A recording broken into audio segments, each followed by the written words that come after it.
কিশোরগঞ্জের পাগলা মসজিদের দান বাক্সে মিলল ২৮ বস্তা টাকা।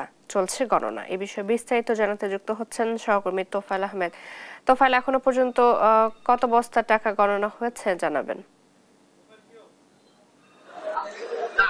জি চৈতি, আসলে আপনারা জানেন যে কিশোরগঞ্জের যে ঐতিহাসিক পাগলা মসজিদ সেটির যে 11টি দান বাক্স কিন্তু প্রতি 3 মাস অন্তর অন্তর কিন্তু এখানে খোলা হয়। ঠিক এবারও কিন্তু এবার আসলে রমজান মাস থাকার কারণে কিন্তু 1 মাস 12 দিন পর, তারপরে 4 মাস 12 দিন পরে কিন্তু আজকে দান বাক্স 11টি দান বাক্স খোলা হয়েছে। আমরা সকাল থেকেই কিন্তু এই পাগলা মসজিদে দান বাক্স খোলার কার্যক্রমের সাথে আসলে আমরা ছিলাম। আমরা আসলে যেটা দেখছি আমার ঠিক পেছনে কিন্তু এখন যে টাকা গণনার যে কার্যক্রম সেটি কিন্তু চলছে।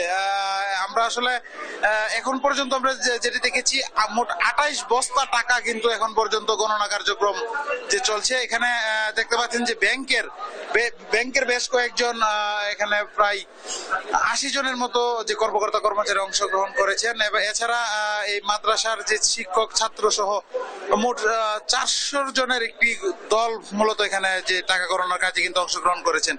আমরা আসলে কথা বলেছিলাম যে আজকে এই মসজিদ কমিটির যে সভাপতি রয়েছেন, যে কিশোরগঞ্জের জেলা প্রশাসক ফৌজিয়া খান, তিনি আসলে যেমনটি জানিয়েছেন যে এই যে টাকাগুলো কিন্তু ইতিমধ্যে এই টাকার যে কার্যক্রম, যে ইসলামিক কমপ্লেক্স নির্মাণের যে কার্যক্রম ইতিমধ্যে কিন্তু হাতে নেওয়া হয়েছে বলে আমরা জানিয়েছেন। এছাড়া এখানে কিন্তু আমরা একটু জানিয়ে রাখি যে এই নগদ অর্থ ছাড়াও কিন্তু এখন বিপুল পরিমাণ যে স্বর্ণ অলংকারও কিন্তু উঠে, যেখানে কিন্তু যে স্বর্ণ অলংকার গুলোর যে গণনা কার্যক্রম সেটি কিন্তু এখানে যে কিশোরগঞ্জের জেলা প্রশাসন রয়েছে, প্রশাসনের সহায়তায় কিন্তু চলছে। তো আমরা এখন কিশোরগঞ্জের যে জেলা প্রশাসক রয়েছেন তিনি আমাদেরকে যেমনটি জানিয়েছেন এখনো পর্যন্ত যে টাকা গণনার যে মোট যে এই অঙ্কটি এবং আপনার আমরা যেটি আসলে জানিয়েছি যে 80 কোটি প্রায় 73 লক্ষ টাকার মতো এখনো পর্যন্ত পাগলা মসজিদের ফান্ডে কিন্তু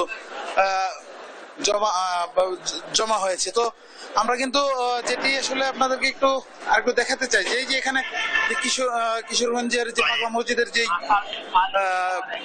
এতিমখানা এবং মাদ্রাসার যে শিক্ষার্থীরা রয়েছে তারাও কিন্তু এখানে গণনা কার্যক্রমে অংশগ্রহণ করেছেন। আমরা ঠিক সকাল থেকে কিন্তু আমরা এই কার্যক্রম কিন্তু পরিদর্শনে ছিলাম এবং আছি, এবং আপনাদেরকে যদি আরেকটু জানিয়ে রাখি গণনা কার্যক্রমের কাজটি কিন্তু চলবে, কিন্তু সন্ধ্যা পর্যন্ত কিন্তু এখানকার যে গণনা কার্যক্রম সেটি কিন্তু চলমান থাকবে। এই যে এখানে এই যে মাদ্রাসার ছোট ছোট যে শিক্ষার্থীরা রয়েছে তারাও কিন্তু এই গণনা কার্যক্রম উৎসাহ উদ্দীপনার মাধ্যমে কিন্তু তারা অংশগ্রহণ করেছে। তো সবকিছু মিলিয়ে আসলে এই টাকা গণনার যে কার্যক্রম সেটি কিন্তু একটি উৎসবমুখর পরিবেশের মাধ্যমেই কিন্তু এখানে অনুষ্ঠিত হয়।